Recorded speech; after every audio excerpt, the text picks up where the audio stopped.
बहुत समय पहले की बात है। माता पार्वती ने भगवान शिव को अपना पति बनाने का संकल्प लिया। इसके लिए उन्होंने कठोर तपस्या का मार्ग चुना।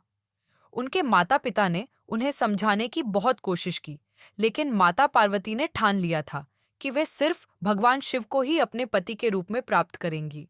उन्होंने घने जंगल में जाकर तपस्या शुरू की।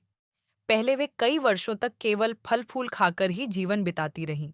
फिर उन्होंने फल फूल भी छोड़ दिए और सिर्फ पत्तों पर निर्भर रहने लगीं। कुछ समय बाद उन्होंने सूखे पत्ते भी छोड़ दिए और बिना कुछ खाए पिए तपस्या करने लगीं। उनकी तपस्या इतनी कठिन थी कि सभी देवता और आर्षि मुनि उनकी शक्ति को देखकर चकित रह गए। उनकी कठिन तपस्या और अटूट भक्ति को देखकर देवी देवता चिंतित हो गए। उन्होंने भगवान शिव से निवेदन किया कि वे माता पार्वती की तपस्या का फल दें। भगवान शिव माता पार्वती की भक्ति और समर्पण से प्रसन्न होकर उनके सामने प्रकट हुए। उन्होंने कहा, हे देवी, आपकी तपस्या और भक्ति ने मुझे बहुत प्रसन्न किया है। मैं आपको वचन देता हूँ कि मैं ही आपका पति बनूंगा। माता पार्वती का यह तपस्वी रूप ही माता ब्रह्मचारिणी के नाम से जाना गया। कहानी से सीख।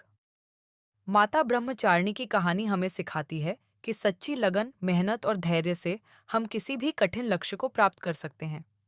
चाहे रास्ता कितना ही कठिन क्यों ना हो, हमें अपने संकल्प पर अडिग रहना चाहिए और पूरी मेहनत से अपने लक्ष्य को पाने की कोशिश करनी चाहिए।